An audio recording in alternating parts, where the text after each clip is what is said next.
சொன்னார். ஆனால் அது பண்ண முடியல. ஆனால் சந்தோஷமாக இருந்தது. சரி அன்பு, நீ பாதி நாள் எடுத்துக்கோ அப்படின்னு சொல்லி நாங்கள் டேட்டு இது பண்ணிக்கிட்டு இருந்தோம்.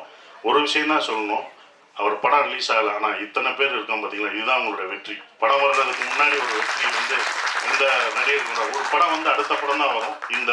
இத்தனை பேர் உங்களை அடுத்து வச்சு படம் பண்ணுறாங்களே, இதுதான் உங்களோட வெற்றியாக பார்க்குறேன். ரொம்ப டெடிக்கேட்டிவானது. அதனால் நாங்களாம் பார்த்துருக்கோம். சும்மா யாரும் சொல்லலை. உண்மையிலே அந்த டெடிக்கேஷன் அவருக்கு அவ்வளோ இருந்தது.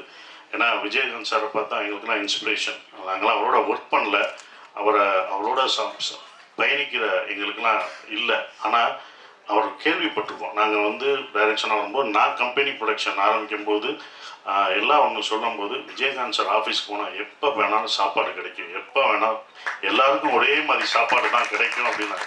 அப்போ நான் என் கம்பெனியில் சொன்னேன், சார் ஆஃபீஸில் எப்படி இருந்தாலும் இத்தனை வருஷத்துக்கு அப்புறம் இந்த ஜென்ரேஷனுக்கும் அடுத்த ஜென்ரேஷனுக்கும் அவர் சாப்பாடு போட்டது இன்னும் வந்துட்டு இருக்கு பார்த்தீங்களா, அது தொடருதுன்னா பாருங்கள் எவ்வளோ இதாக இருக்குது. இதை நம்ம பண்ணணும்னு சொல்லி அவர் எனக்கு இன்ஸ்பிரேஷனாக அந்த இதில் இருந்தார். அது வந்து